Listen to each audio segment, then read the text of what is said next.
com vossos dons os corações dos fiéis e acendei neles o amor como um fogo abrasador. Aleluia, aleluia, aleluia, aleluia,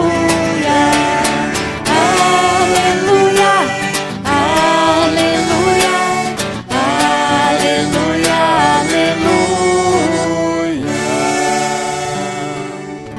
O Senhor esteja convosco. Ele está no meio de nós. Proclamação do Evangelho de Jesus Cristo segundo João.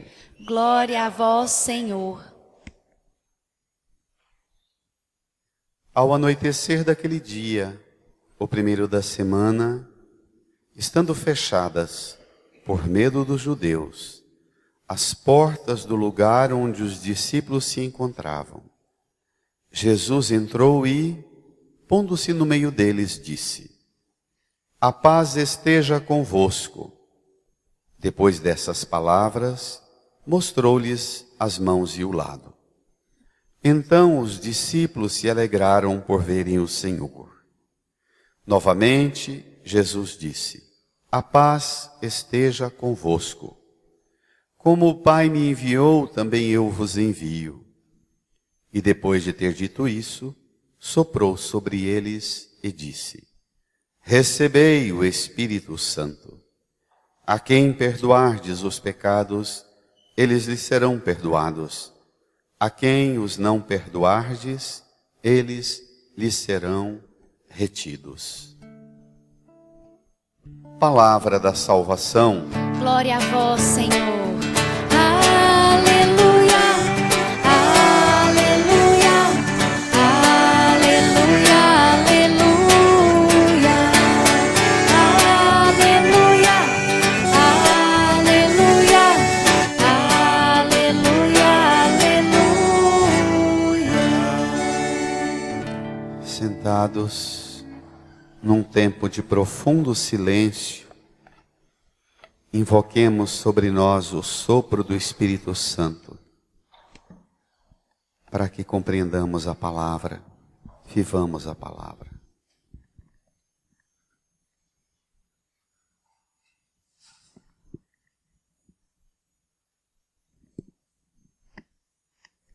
Vem, Espírito Santo, vem, vem iluminar. Vem, Espírito Santo, vem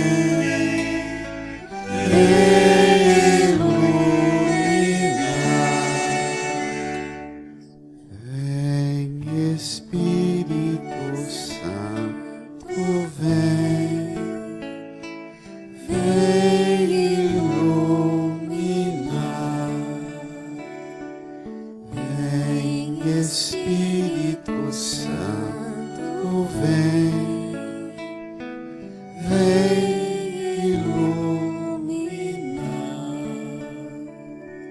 Irmãs e irmãos, estamos celebrando hoje a segunda festa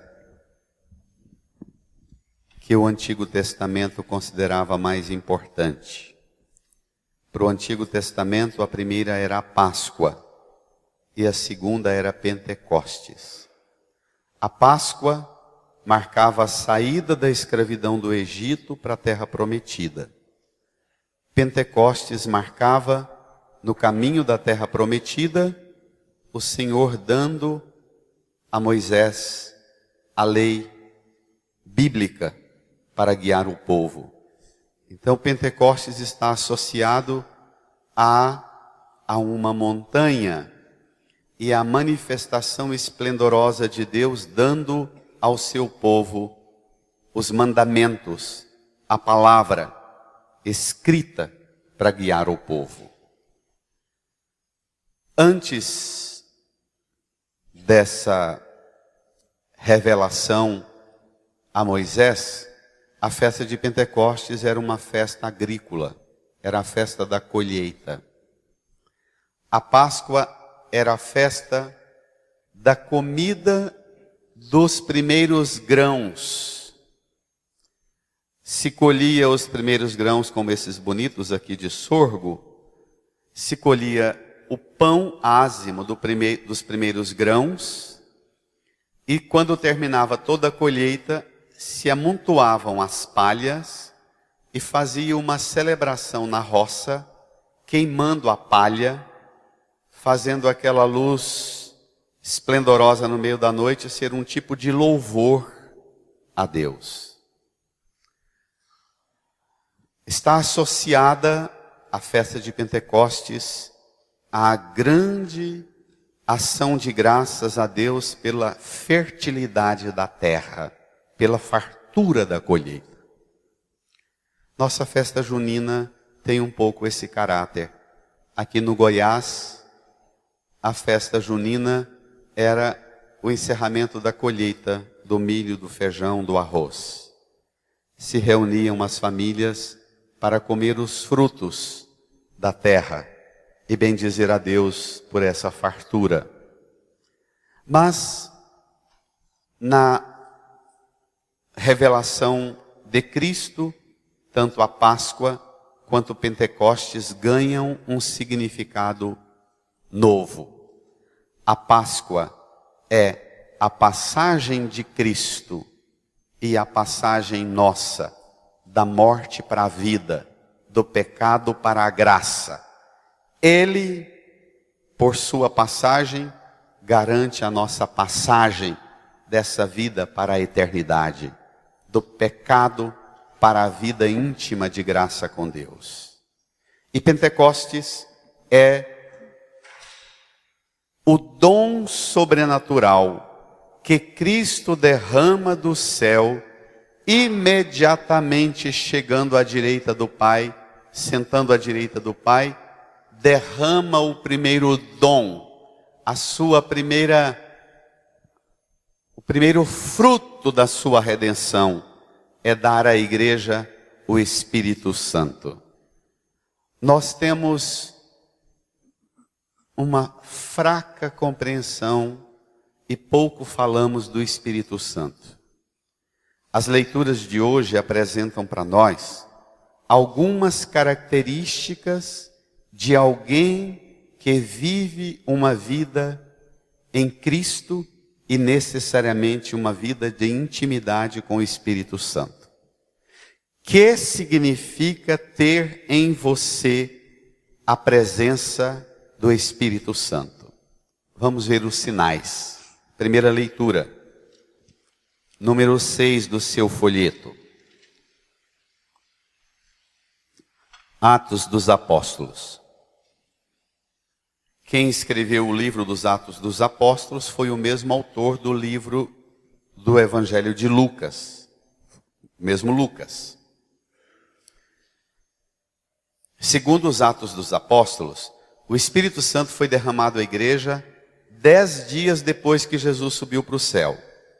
Ele ressuscitou, ficou 40 dias manifestando aos apóstolos. Domingo passado, a primeira leitura falava isso. 40 dias depois subiu aos céus. 10 dias depois que Jesus subiu aos céus, acontece isso. Vamos ver? Quando chegou o dia de Pentecostes, os discípulos estavam todos reunidos no mesmo lugar, juntos. De repente veio do céu um barulho, como se fosse uma forte ventania, que encheu a casa onde eles se encontravam. Então apareceram línguas como de fogo, que se repartiram e pousaram sobre cada um deles. Todos ficaram cheios do Espírito Santo e começaram a falar em outras línguas, conforme o Espírito os inspirava. Não se assustem com a extravagância do que eu vou falar, porque ela é proporcional à extravagância do texto. Com 10 dias que Jesus subiu aos céus, os apóstolos já estavam precisando de ventania para reagir. E de fogo. Pensa.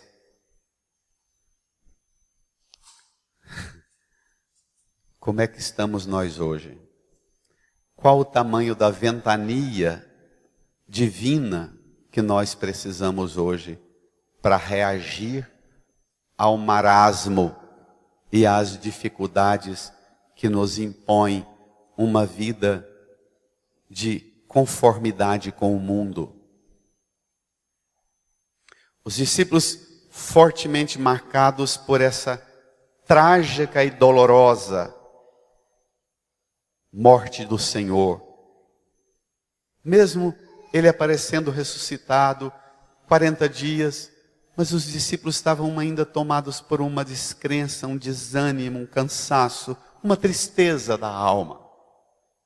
Precisou uma sacudida, uma ventania, precisou fogo do céu. Hoje é dia da gente pedir ao Senhor: dá-me, Senhor, uma forte ventania, reacende em mim aquele fogo primordial. Não soprinho, mas ventania. Começaram a falar em outras línguas. Que língua é essa? Sinal da manifestação do Espírito. Paulo dá ao dom das línguas uma interpretação na linha da experiência dos gregos da glossolalia, do orar em línguas estranhas, que é também um fenômeno próprio do Espírito Santo. Mas o livro dos Atos dos Apóstolos dá outra interpretação sobre o que é o dom das línguas. Vamos ver o que é falar em línguas para os Atos dos Apóstolos. Juntos. Moravam em Jerusalém judeus devotos de todas as nações do mundo.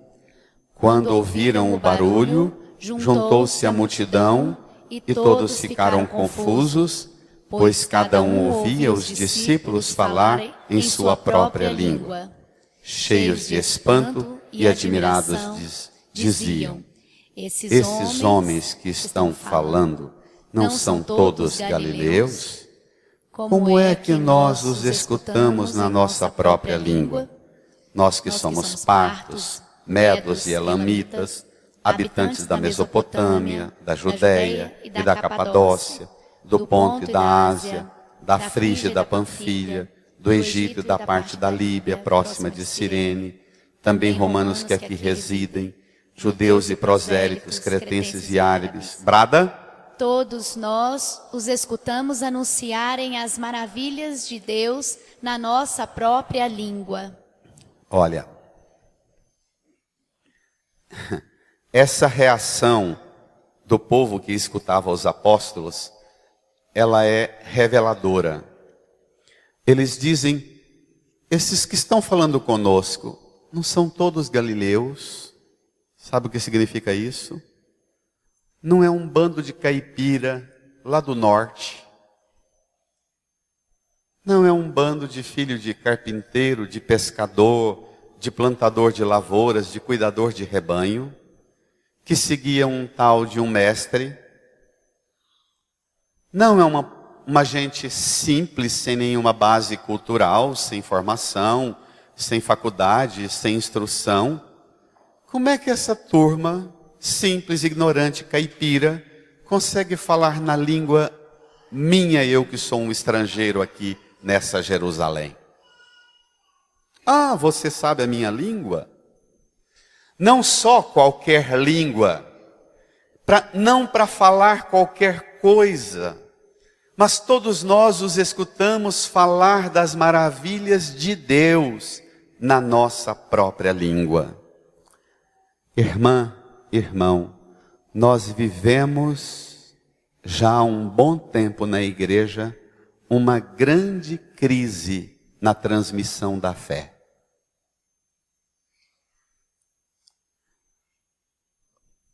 Nós estamos convivendo com a primeira geração de netos pagãos, filhos de pais e mães batizados, netos de avós que frequentam a igreja, participam da igreja, convivem na igreja, têm uma vida religiosa piedosa, mas os filhos receberam os sacramentos, mas não frequentam religião nenhuma, e os netos nenhum vínculo com a fé.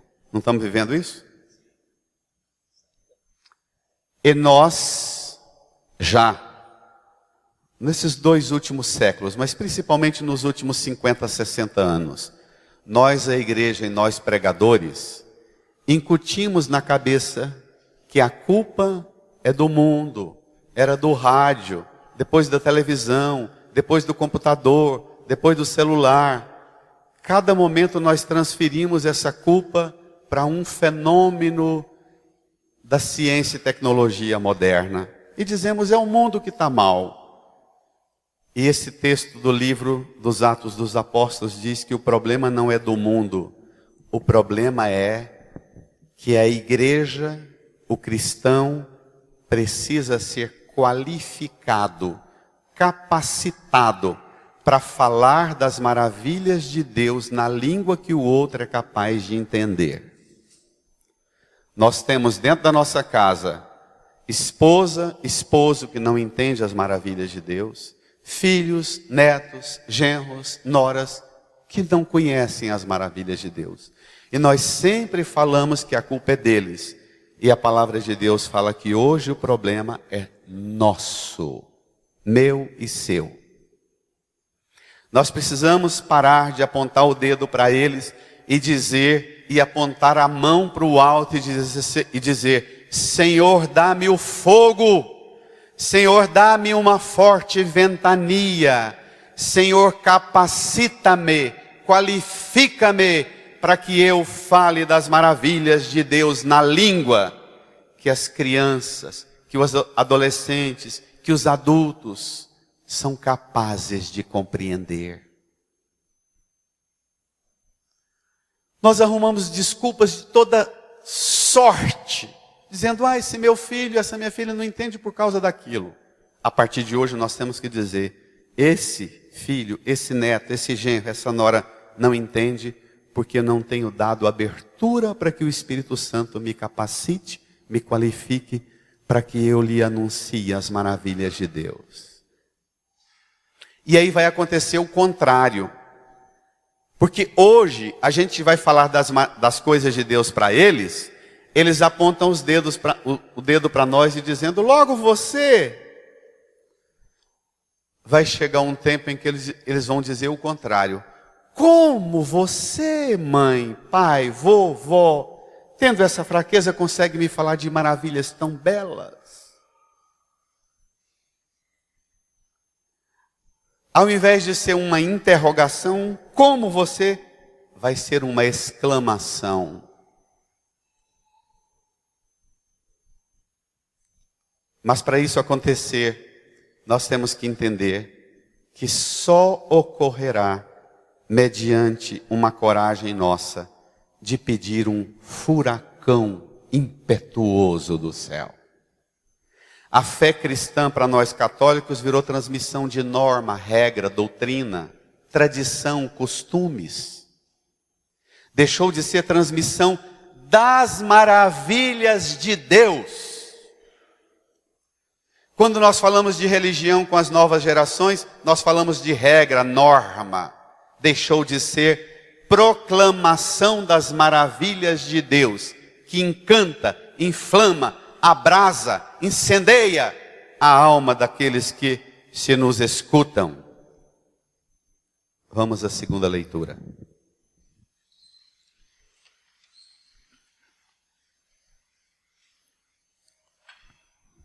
Mais 2 características que o Espírito Santo em você opera. Carta de Paulo aos Coríntios. Irmãos, ninguém pode dizer Jesus é o Senhor a não ser no Espírito Santo. Há diversidade de dons, mas um mesmo é o Espírito. Há diversidade de ministérios, mas um mesmo é o Senhor. Há diferentes atividades, mas um mesmo Deus que realiza, leia, todas as coisas em todos. Brada. A cada um é dada a manifestação do Espírito em vista do bem comum. Primeiro sinal de que você tem o Espírito, você é qualificado, capacitado para falar das maravilhas de Deus na língua que o outro é capaz de compreender. Segundo sinal de que você tem o Espírito Santo, você é uma pessoa que se ocupa com o bem comum e não só com seu mundinho. por mais belo ou por mais ordinário que ele seja. Ocupar-se com o bem comum não é a arte da política, que é a ciência do bem comum. Terceira característica: como o corpo é um, embora tenha muitos membros, e como todos os membros,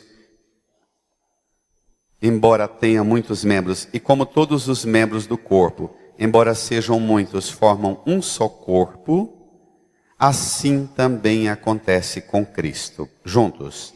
De fato, todos nós, judeus ou gregos, escravos ou livres, fomos batizados num único Espírito para formarmos um único corpo. E todos nós bebemos de um único Espírito. Terceira característica. A primeira, falamos das maravilhas de Deus na língua que o outro é capaz de entender. A segunda, promovemos o bem comum. A terceira, formamos uma unidade, uma comunhão, um único corpo na igreja. Na minha herança de roça, eu tenho uma imagem que eu vou causar um desconforto. Às vezes a gente trabalhando na paróquia, numa comunidade, a gente não olha para as pastorais, para os movimentos, para as pessoas que têm algum ministério, algum serviço na paróquia. A gente não olha as pessoas fazendo as coisas e enxerga um único corpo, uma comunhão, uma unidade. Às vezes a gente olha e parece um açougue. Cada pedaço do corpo está pendurado num gancho diferente. Sério. As pessoas que desenvolvem alguma atividade, algum ministério, algum serviço, as pastorais, os movimentos que tem na paróquia, às vezes mais parece um porco, ou um cabrito, ou um carneiro, ou um boi picado e pendurado nos ganchos, do que um único corpo.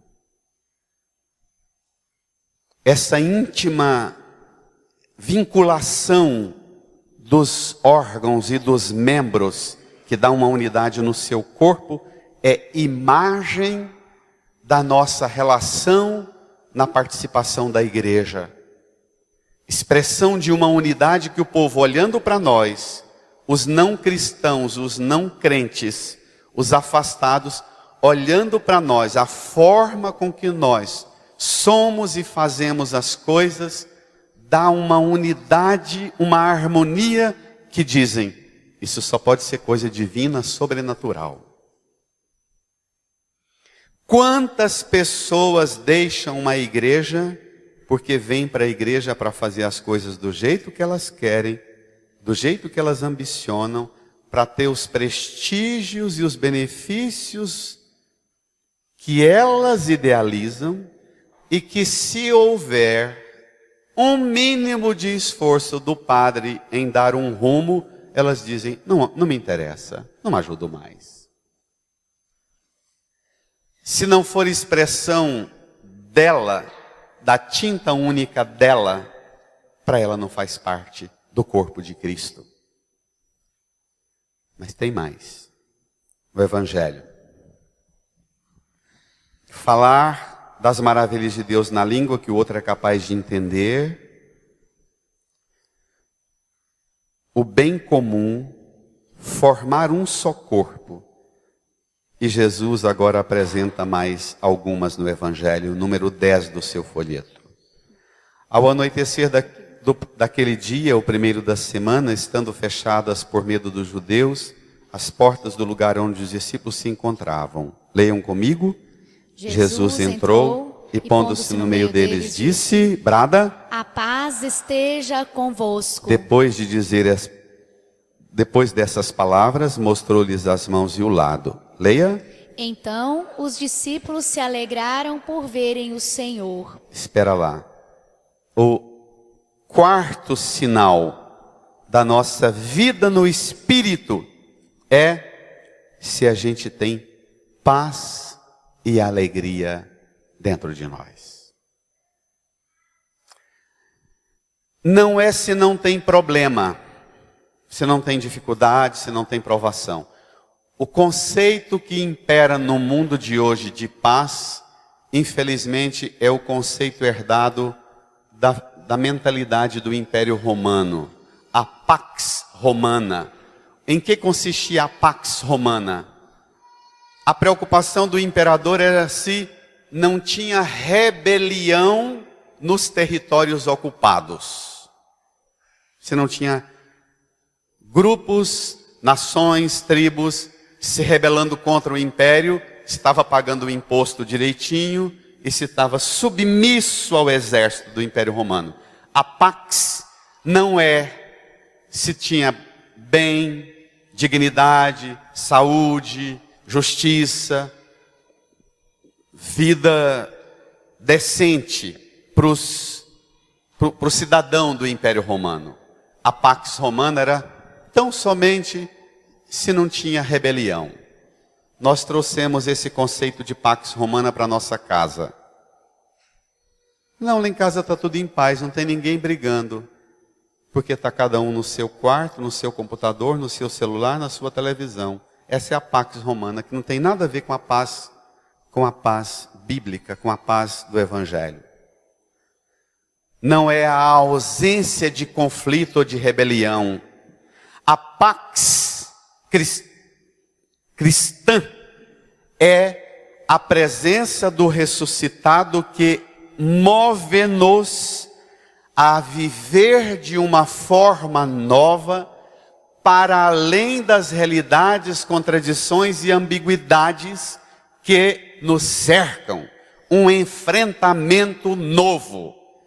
Enfrentar as ambiguidades nossas mesmos e dos ambientes nossos, e não permitir que nenhum erro do outro, nenhuma fraqueza do outro, tire de nós o vigor de busca por construir ambientes saudáveis, de família, de trabalho, de vida comunitária. Você pode ter todas as dificuldades do mundo com a esposa, com o esposo, com o filho, com o genro, a nora, mas você deverá ser sempre alguém. Ontem eu dizia na pregação, uma esposa deveria dizer para um esposo sempre: bem, tem muita coisa em você que eu tenho dificuldade, mas depois que você entrou na minha família, as coisas aqui mudaram. Você trouxe uma força sobrenatural para a minha família. Meu pai mudou, minha mãe mudou, meus irmãos mudaram. Depois que você veio para esse endereço, para esse prédio, para esse trabalho, para essa igreja, mudou. Mais características se a gente é do Espírito e seguramente a mais difícil delas. Versículo 22 do Evangelho. Tomem. E depois de ter dito isso, soprou sobre eles e disse: recebei o Espírito Santo. A quem perdoardes os pecados, eles serão perdoados. A quem não o perdoardes, eles lhes serão retidos. Desculpem a insistência, mas para a gente guardar isso como guia espiritual para a nossa vida.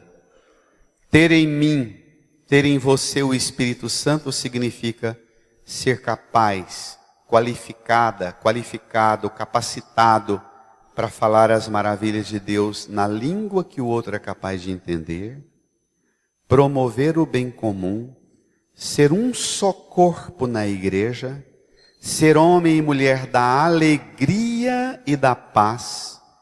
E a quinta regra, de ouro, ser homem e mulher que promove o perdão.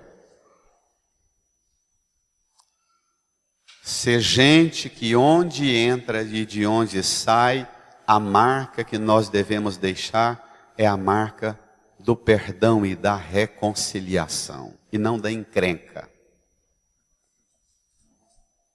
A capacidade da gente enxergar a fraqueza do outro, as contradições do outro, as contradições num ambiente de trabalho, da igreja, do mundo. A capacidade de a gente identificar os problemas tem que ser grande, mas maior que a capacidade de identificar as ambiguidades e contradições tem que ser a capacidade de superar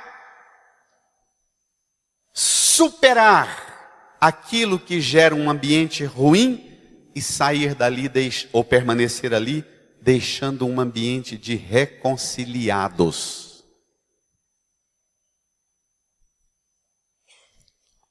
No Brasil e nas colônias, nos países vindos resultados do processo de colonização, se desenvolveu uma ideia de que a cidadania dos povos das colônias eram simplesmente se rebelar contra os colonizadores, romper com eles, expulsá-los e ser uma nação autônoma, cheia de ambiguidade, de corrupção, de mentira, de desonestidade, picaretagem, mas autônoma. É isso?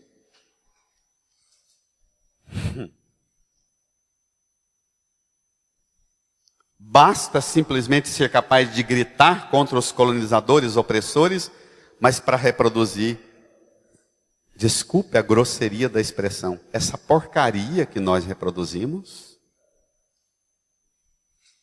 Basta gritar contra alguma realidade, mas para criar essa realidade, para ser esse homem que eu sou, essa mulher, essa família.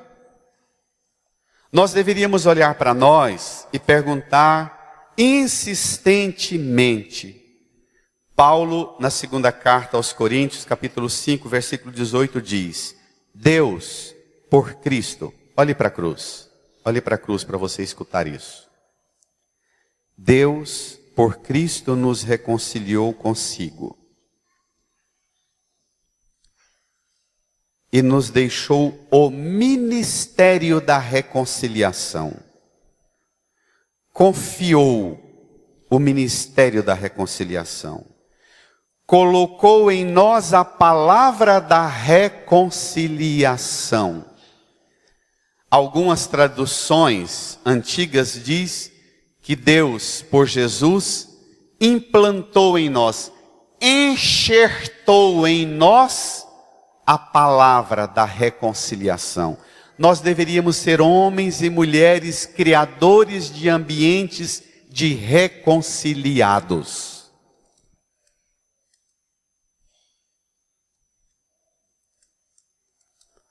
Mas o que nós vemos em nós mesmos não é um ambiente aqui dentro reconciliado, cada vez mais agitado, aflito, ansioso, triste, deprimido, com complexo de superioridade ou escravo do complexo de inferioridade. Estamos sempre oscilando entre essas realidades psicoemocionais de gente desequilibrada, não reconciliada. A ansiedade, o estresse, o complexo de superioridade, o complexo de inferioridade, a indiferença com o sofrimento do outro, ou uma tristeza, o tempo inteiro chorando porque tem alguém sofrendo, é tudo sinal de desequilíbrio. Nós temos que ser homens e mulheres da reconciliação, criadores, gestores de ambientes de homens e mulheres reconciliados. Reconciliar com Deus, reconciliar com o próximo, reconciliar consigo mesmo, reconciliar com a vida, reconciliar com a criação tão destruída e envenenada pelos agrotóxicos e pela destruição da natureza. Nós precisamos olhar para a natureza, para a criação e ser reconciliados com ela. Nós precisamos olhar para nós e sermos reconciliados conosco. Tem pessoas que vêm no padre e conta o pecado, desabafa o pecado e vai embora sempre infeliz e volta para confessar sempre infeliz. E a gente diz, para de ficar repetindo os mesmos pecados e não mudar. Ao invés de pedir perdão a Deus, você precisa perdoar você, precisa perdoar a vida, rapaz. A reconciliação não é só ficar neurótico o tempo inteiro caçando pecado que eu esqueci, pecado que eu nunca lembrei, pecado que eu nunca confessei. A reconciliação é você reconciliar com Deus, é você perdoar você, perdoar seu passado, perdoar a vida que não te deu o que você queria, o que você idealizou. Reconciliar não é só ir lá e ajoelhar e confessar, não. É também. Mas dilata sua alma e te põe numa comunhão que os místicos chamam de uma comunhão cósmica. Irmã, irmão, nós podemos dizer que também que o Espírito Santo está em nós, está tudo tranquilo, ou precisamos de um vento e de um fogo novo? Tá bem? Ou precisa de vento e fogo? Precisa?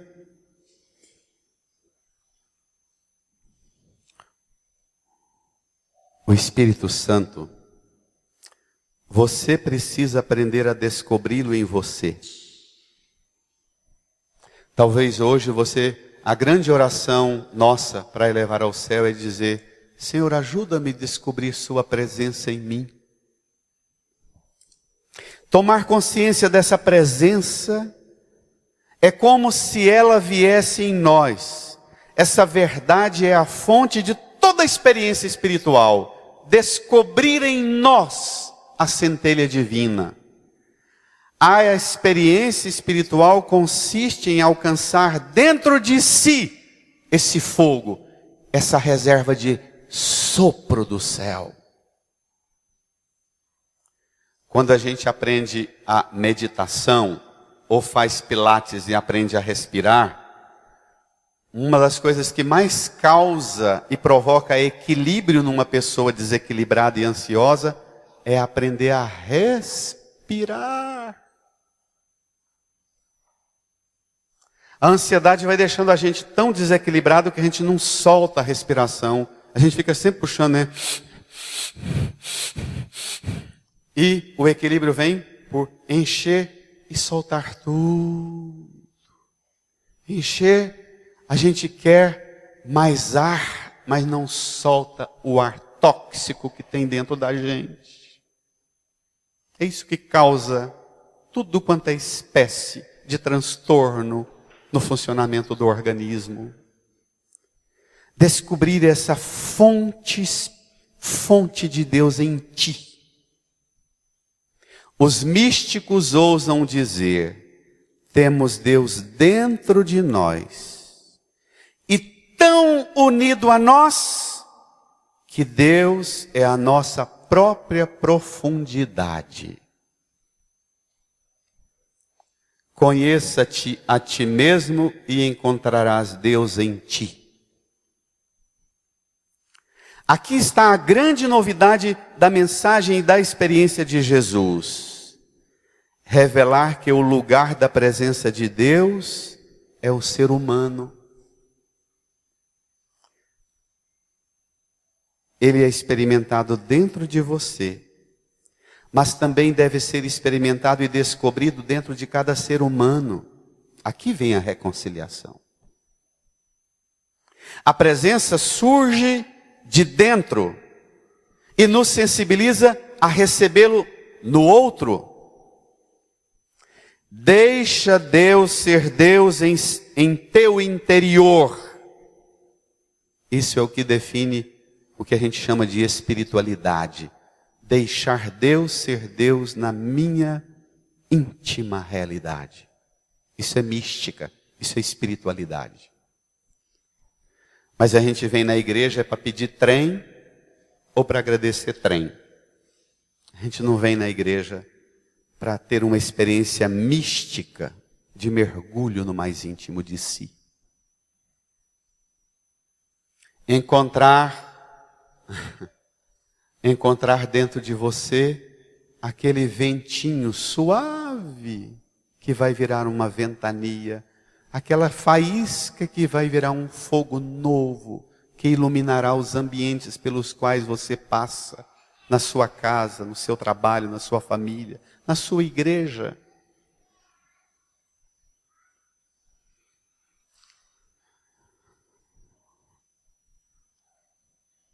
Que eu te descubra, Senhor, em mim. Vento divino vem sobre mim. Dá-me a unidade perdida em Babel. Eu não consigo entender-me com os meus. Vivo mais Babel do que Pentecostes. Lá em casa é mais Babel do que Pentecostes. A gente não se entende. Até na igreja a gente vive mais Babel do que Pentecostes.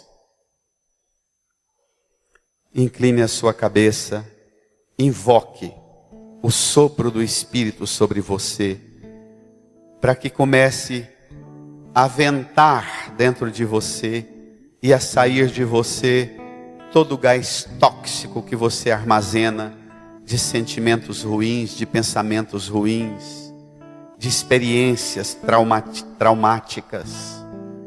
Peça o Espírito Santo para soprar a partir de dentro de você, para limpar você, para que o fogo dele queime em você tudo que não é divino e tudo que não é de Deus. Que você volte para casa homem e mulher da alegria, da paz, da reconciliação. Homem e mulher da comunhão, da unidade. Homem e mulher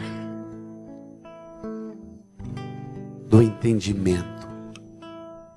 Reze, suplique, invoque.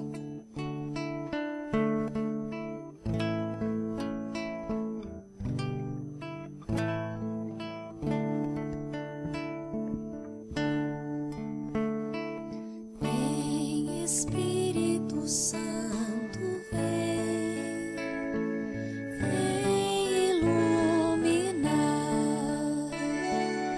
Vem Espírito Santo, vem iluminar. Vem Espírito Santo, vem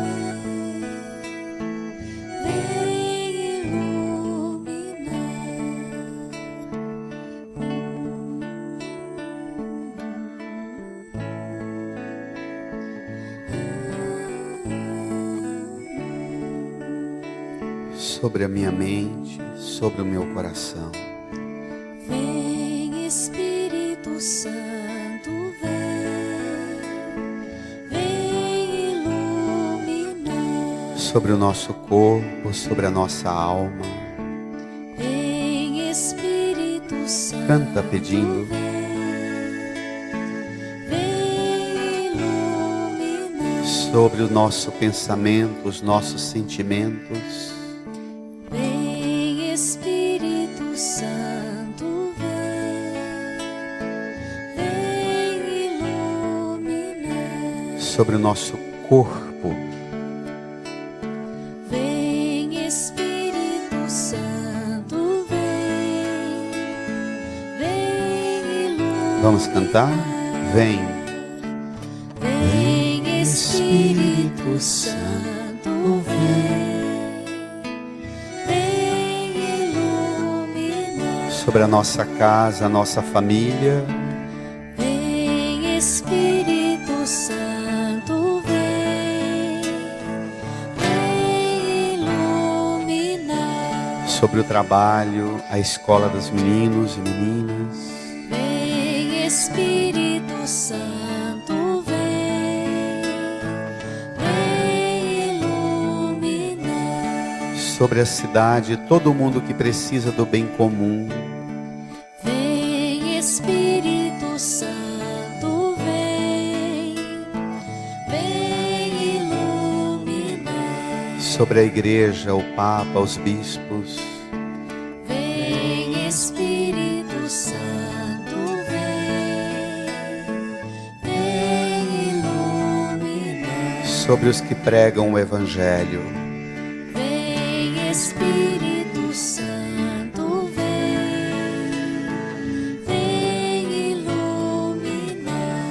sobre as pessoas que buscam o perdão e buscam reconciliar. Vem Espírito Santo,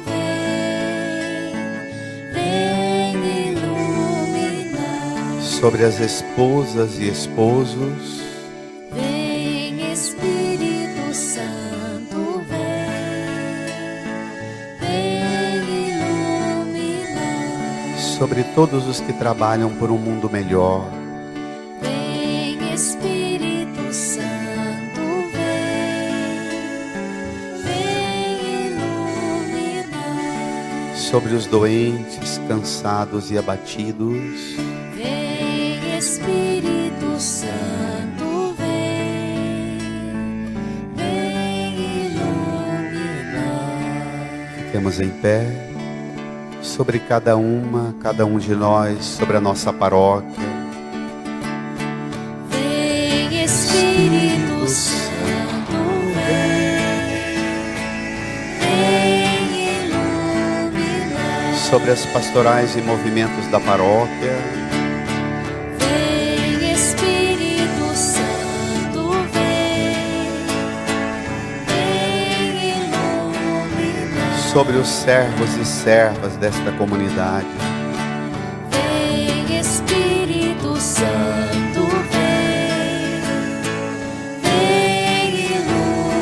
iluminar. eleve suas mãos para os céus e se lembre agora das pessoas que você não tem dado conta de falar das maravilhas de Deus para elas, na sua família, no trabalho. Apresente, deixa o folheto no banco, põe suas mãos livres para o céu, faça o gesto com carinho.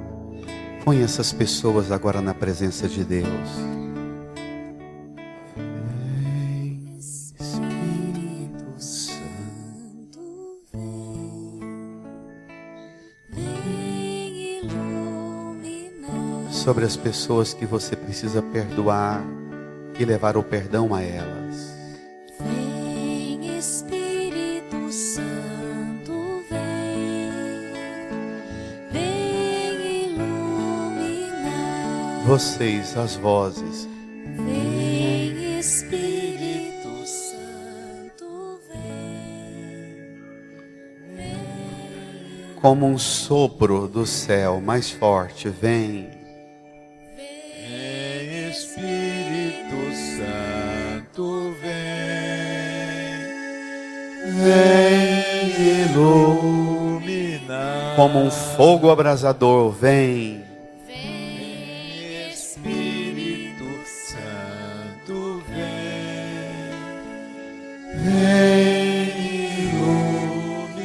iluminar. Eu vou te pedir, talvez você nunca tenha feito isso. Você vai dirigir a quem está do seu lado, cantando esse refrão e dizendo: vem te iluminar. Mas dê um abraço bem forte, canta isso bem suave, abraçando quem está do seu lado. Vem Espírito Santo, vem te iluminar. Vem Espírito Santo, vem te iluminar. Vem Espírito Santo, vem te iluminar. Vem Espírito Santo, vem te iluminar. Vem Espírito Santo, vem te iluminar.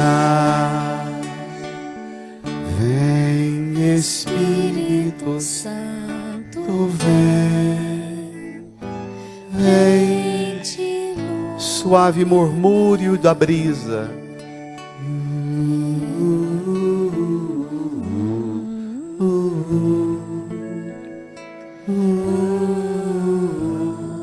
Murmúrio, põe a mão no coração, murmura.